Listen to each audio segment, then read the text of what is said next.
Hello, welcome to Office Hours. My name is Sarah Bowen and I am here with my co-host Merle van den Akker. And we're going to be talking about some interesting topics that we think are sort of tangentially related to the Questioning Behaviour podcast series.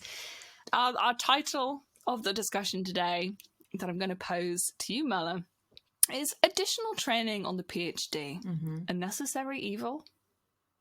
A necessary evil. I don't even think it's an evil per se. Yeah, unpack that for us.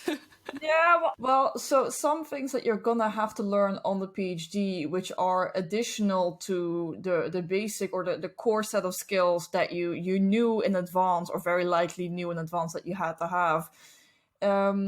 Some skills you're gonna like learning, and some skills or entire skill sets, that turn out to be necessary as well for maybe your niche, your specialization, or just your field in general. Yeah. Some of them you're gonna enjoy learning, so not that evil in that case. Some of them you're not gonna enjoy learning, and then I suppose they're an evil.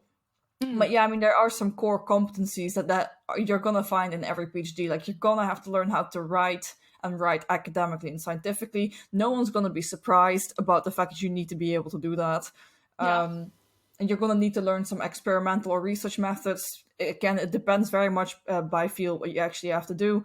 But within behavioral economics and behavioral science, big data analysis, statistical knowledge, and very likely experimental, like RCT type knowledge are going to be necessary. These are core competencies. You can't really avoid those. Yeah, those that's the core stuff. I mean, that's why you do a PhD, to get that sort of training and get that sort of experience. And while, I'm thinking, in terms of my own PhD, it's a great opportunity to pick up new skills that you may not have had time to do if you started full-time work, such as learning another language or learning a programming language on the side. That's what you said, learn another language, and I'm immediately like C++, and you just mean something like French. Well, any language. Always any language. Very helpful. Body language. Well, yeah, I think some people could learn to read that a bit better. Sure. Yeah, but I mean, this is the difference, I think, between training that you opt into, so that you already have an interest in and you want to pursue yourself. You have your own sort of internal motivation to do so, and the mandatory training that is set by either the school that you're in, that you're doing a PhD in, or the funding body that allows you to eat and live while doing the PhD. Very nicely explained. So I'll pose you a question then. What for you was mandatory training, and what for you is very likely going to be additional, maybe even somewhat voluntary training?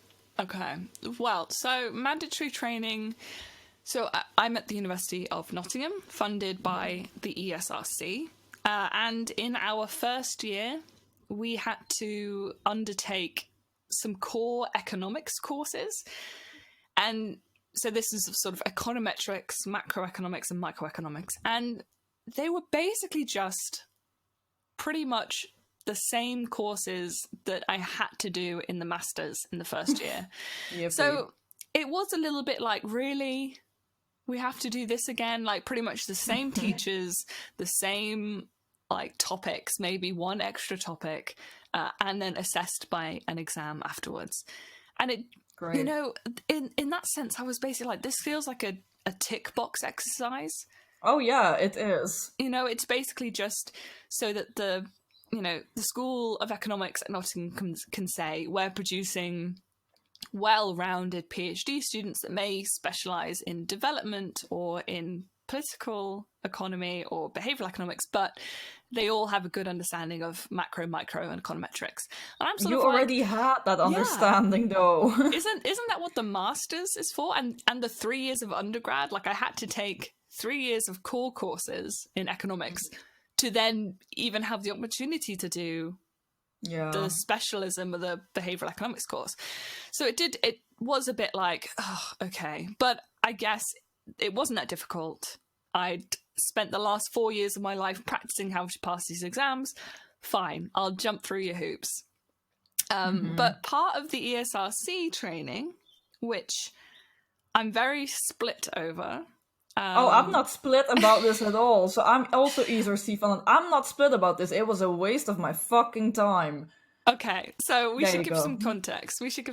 So the ESRC, they are super big on interdisciplinary researchers, which I have agree, an it's very undergraduate degree in liberal arts and sciences. Yes, I am not yes. gonna get more interdisciplinary. But Yeah. I also, so like, my issue is interdisciplinarity, is it a good thing? Yes. Is it a good thing to teach this to people who have an undergrad and a master's degree, because otherwise you're not competitive enough to even get into this program, who are going to do a PhD, which is, for a lot of people, they try to pack a lot of stuff in 3 to 4 years, and you need to have a very niche, very concrete idea of what you want to do within a certain time frame. And then you're telling these people, okay, I see your very specialized topic, because PhDs, they don't tend to be broader, they don't tend to be that vague. They don't tend to be, surprisingly so, interdisciplinary if you've not been trained beforehand to be interdisciplinary.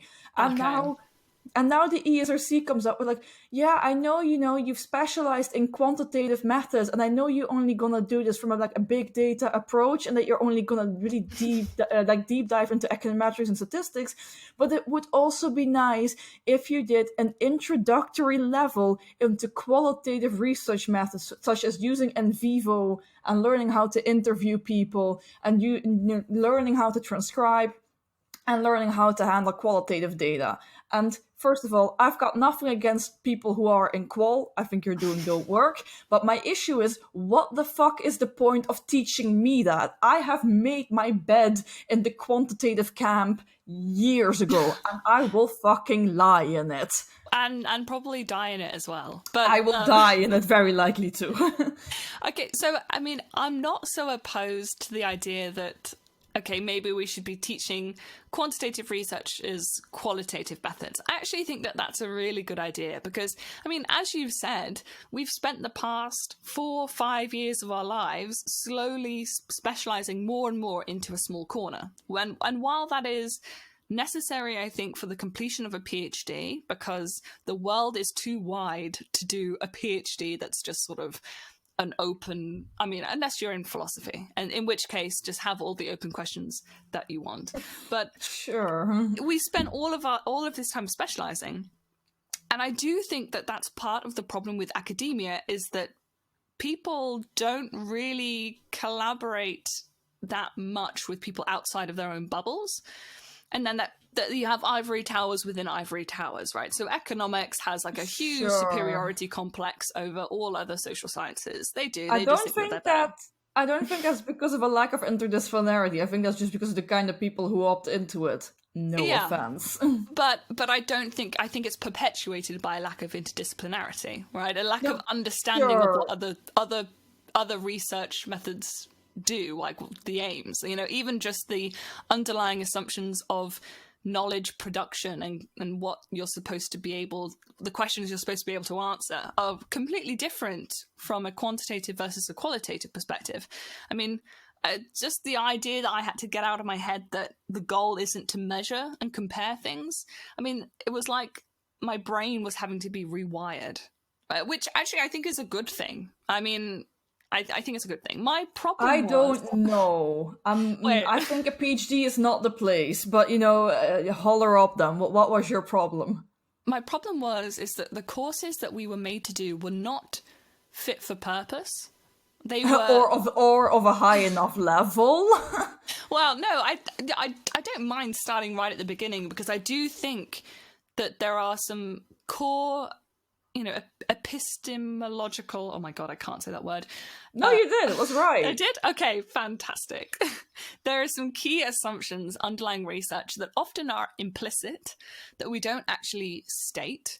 I think bring it back to basics and talk about science and the philosophy of science and all of these sort of things. I think that's really important, especially if you are training researchers, right, where your goal is to collect knowledge. It's nice to be able to go into the philosophy I have the luxury to understand, where do these models of knowledge production and creation come from? Like, have they always been this way?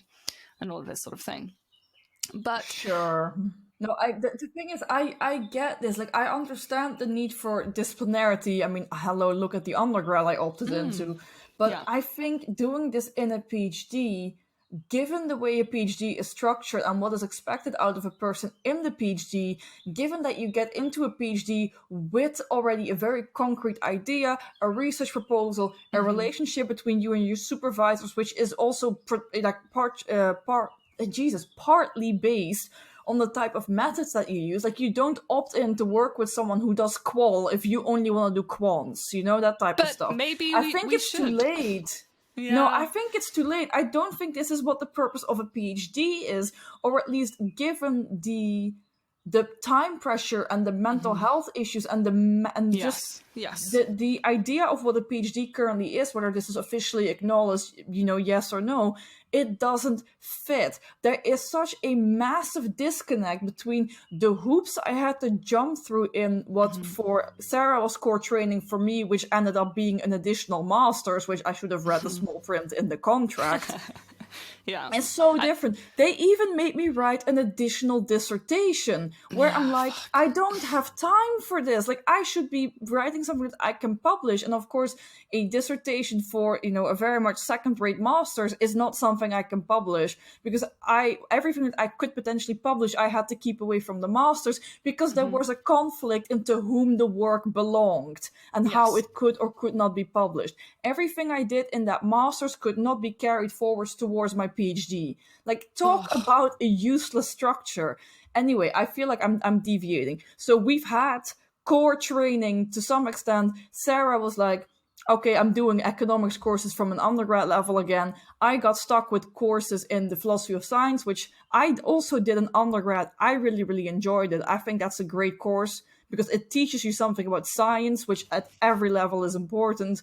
But don't make me, after 4 years of training, go through the basics of quants again, the basics of stats. That's almost insulting. It was also not useful for anyone in that program doing qual, because they were like, what am I supposed to do with, explaining to someone what the variance of a normal distribution is? It's never going to be relevant for you. So we were all looking at each other. I'm just being like, do you understand this? Yes, great. Have you ever used this? No.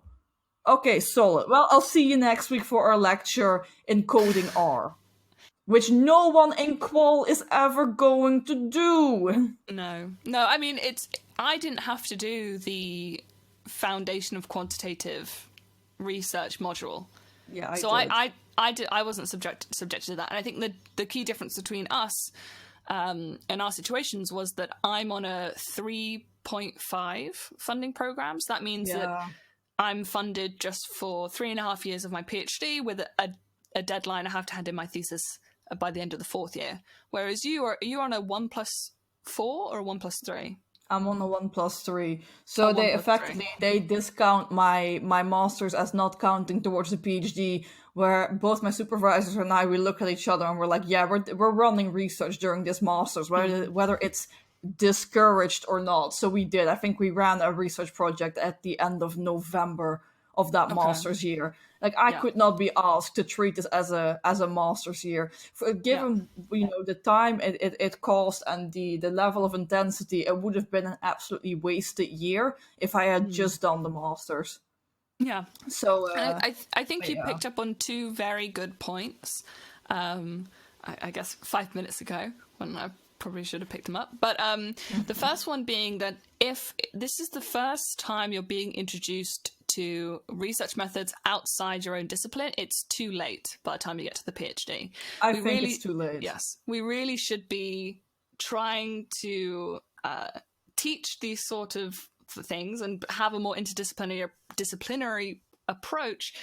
I mean, a little bit at the undergrad and then a bit more at the master's level. Like, I'm aware that for a lot of people, the undergrad is just you need to get it to get a job. Like, you're not that interested in research and research methods. I understand that. So maybe, yeah, well, it's true. It serves a different purpose. And so then, no, get a grip on your life. There's a value in getting education and not just to launch you into an investment bank or the fucking consultancy sector. well, Like, get a grip. but this isn't the fault of the students, right? This is just the expectations that are put on people. Like, if everyone has a degree, you need a degree to get your CV through the front door. Sure. Like, that's the system that they've been placed in. So, no, I mean, fair enough. Yeah, and I think that's why there's a whole conversation about having a 2-year undergraduate, a fast track. But I think that your second point is about scarcity, so time scarcity, attention scarcity. Yeah. And, if you're doing a PhD, 4 years may sound like a long time, but if one of those years has to be dedicated to doing courses and getting additional training, I mean, in your case, that was the official purpose of your first year, your MRes. Yeah. Whereas for me, even though it's not an MRes, I wish me, it's an ME. Is it not? It's an ME. Okay. I now have a Master's of Science and a Master of Arts, where everyone's like, so what did you do in the Masters of Arts? I'm like, I studied research, and they're like, okay. It's really weird. Anyway, moving on. Like you said, there is a massive scarcity of your time, and if I was told you're gonna have to like design your own masters, which is effectively how I did my undergrad, because it's kind of like an opt-in interdisciplinary pick your own adventure type shindig. But if I had that choice, if they had offered, and I think this is something the ESRC is just not understanding about what education's currently looking like, so that, I mean, these people are just too old to still know what it's like. Offense. No, but it is true, though. All the teachers they have in the program are above 50. Like, don't tell me that they still know what the student experience is like. Like, don't lie to me. So the idea here is that if I could pick my own courses, and they had, of course, there's limitations to what you can offer within a specific program, within a specific university. But if someone had told me you need this amount of courses in your master's, they need to focus on skills and on specific topical knowledge, I would have picked courses in behavioral finance. I would have picked courses in learning Python, learning Java, doing another R course, because I've been taught R in my initial master, but I would have taken like an advanced R course. I would have done another course in experimental methods, but then specifically focused on psychology, so like RCTs. I would have taken another statistics course. Like, I wouldn't have, like jumped into like really basic introductory courses. I mean, for me, Java and Python, they would have been introductory because I don't know the languages yet. But I wasn't offered those courses. I was offered courses that have no value to my PhD. I would have preferred for someone to give me like the idea of like, you're gonna get into a master's, you're gonna have to do more courses, but we'll leave it up to your discretion what courses you're gonna take to fit your PhD.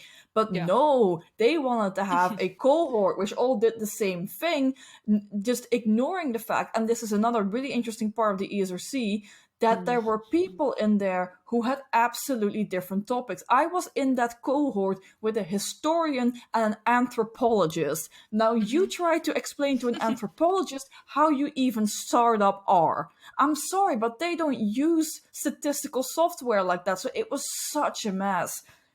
Anyway, I feel like we've gone on about mandatory training long enough. Like, let's move into additional training. Well, I think this is the whole point. I think this is the whole interesting topic because, I mean, for me, my problem wasn't with the fact that I was doing interdisciplinary courses. It wasn't the fact that they were at a low level. It was the fact that the course that I was doing, so it was qualitative methods, was designed by someone within, I guess, a school that does qualitative methods predominantly for people who want to use qualitative methods in their PhD, right? So I was basically one of the only quants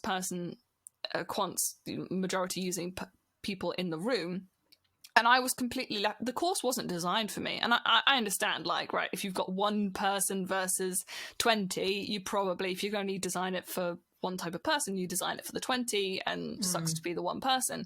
But if the goal of the ESRC was to develop interdisciplinary researchers, then why don't they design courses that are designed to be engaged with by people from different walks of life and different backgrounds, different trainings?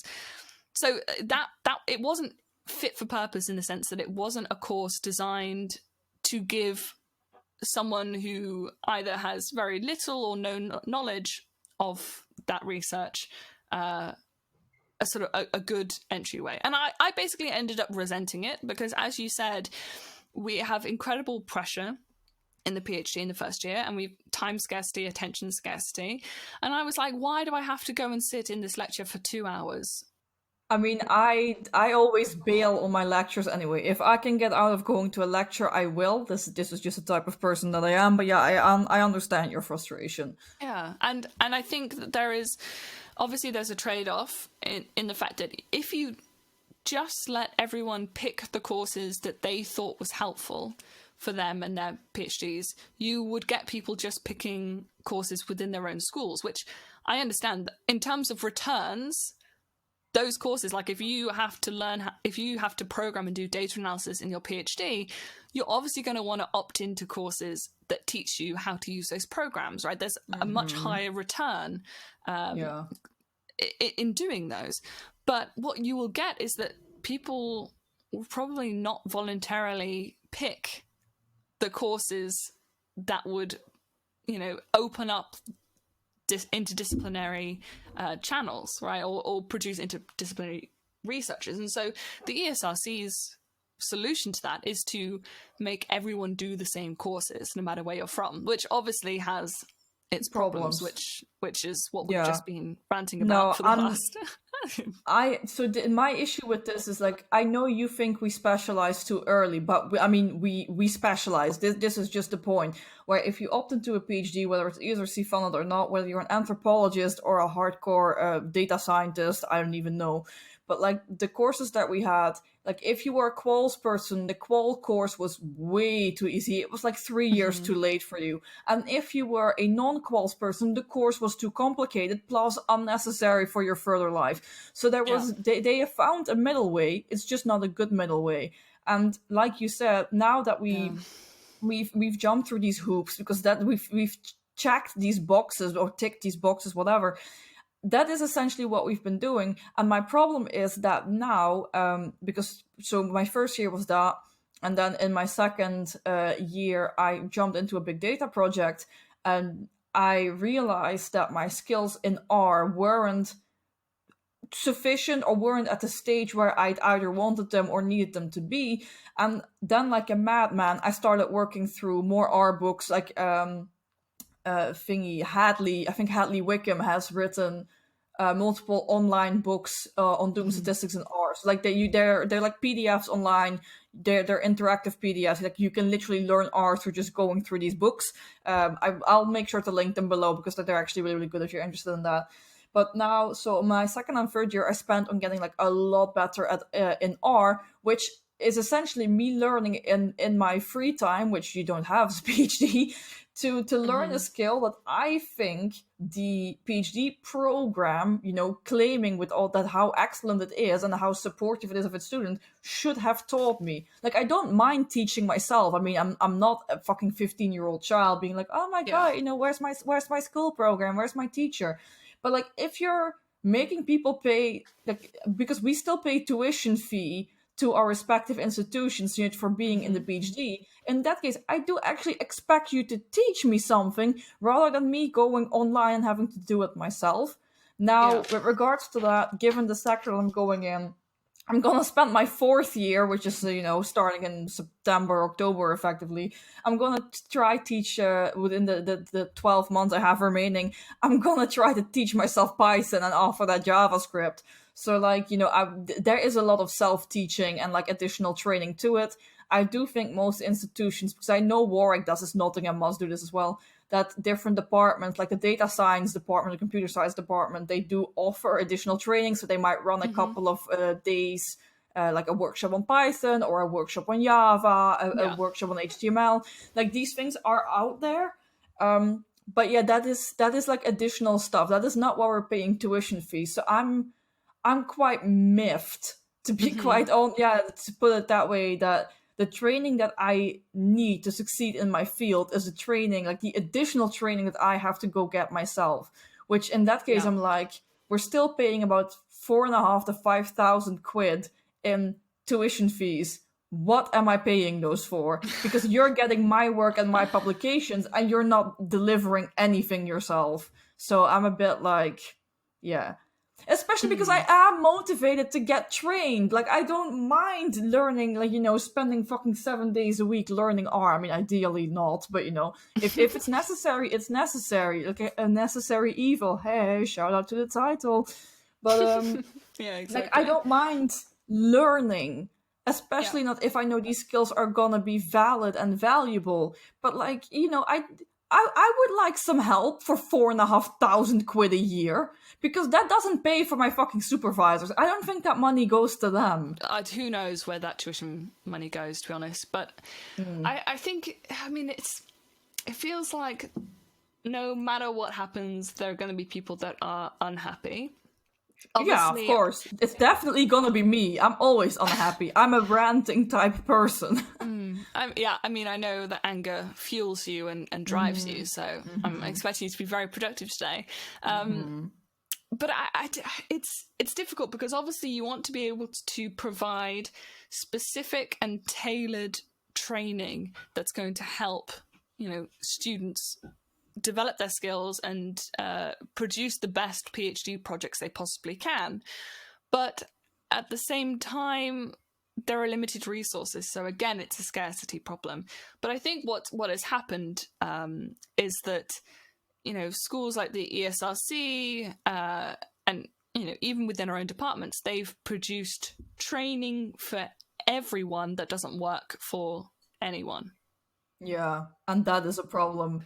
And that is very problematic. That's a problem. Yeah. So it basically has ended up being that the university will, hopefully, if they're good, provide additional optional training that if you are a proactive student, you can look for, and you have to basically either find these courses yourself or teach yourself the skills that you are interested in.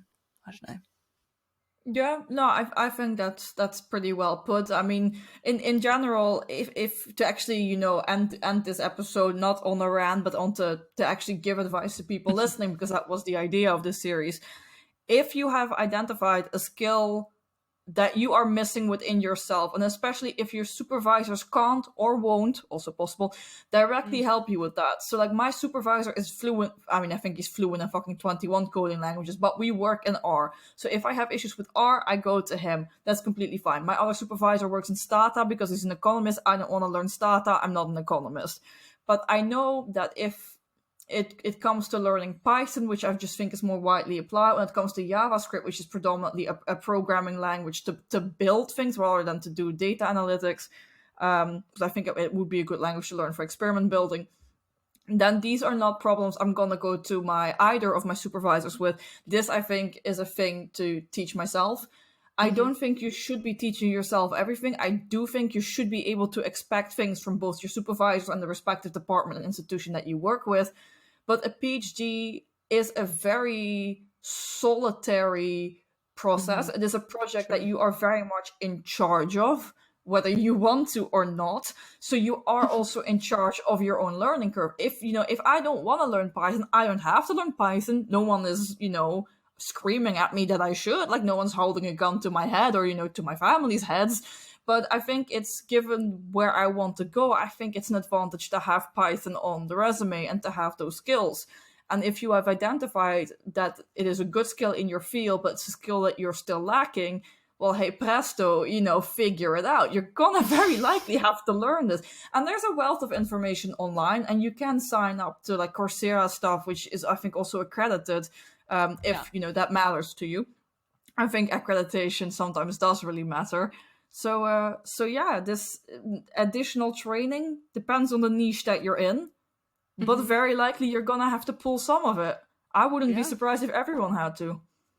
No, I agree. PhD is a build your own adventure, so figure out what you want to learn and go and do it. Because no one's gonna do it for you. Yeah, alongside jumping through the hoops that are set up for you on the agility course that is PhD training programs. Like it or lump it, everyone has to do it. But there you go. At least it'll give you something to be angry about and then super productive about, right? If you're like me. I hope in that regards, dear listener, you are like me. But yeah, if you know you've been stuck in an equally useless program as we have for our core training, you know, let us know on the socials. We can So rant, harsh. and So it harsh. is what it is. I'm not a liar. I'm not a hypocrite either. I hated the program when I was in it, and I hated it in hindsight, and everyone in that program knew it, including the coordinators. It is what it is. They've promised for years that they would change this, they still haven't, so that's not my problem. It's not my problem. They know it's shit and they refuse to change it. That is very much a them problem. Anyway, removing ourselves from the rant and the soapbox, we hope this was useful. Let us know if you have any recommendations for additional training or additional training stories that you have yourself on the socials, which will be linked below. Also linked below, but then we will link it for you, are some resources for additional training you can do on R, Python, and JavaScript if you're interested, because I had to look those things up anyway. Yay. Okay. Well, thank you so much for listening, guys. We hope you enjoyed this episode of Office Hours. And we are putting away our soapboxes, so thank you for listening. And have a great week. See ya.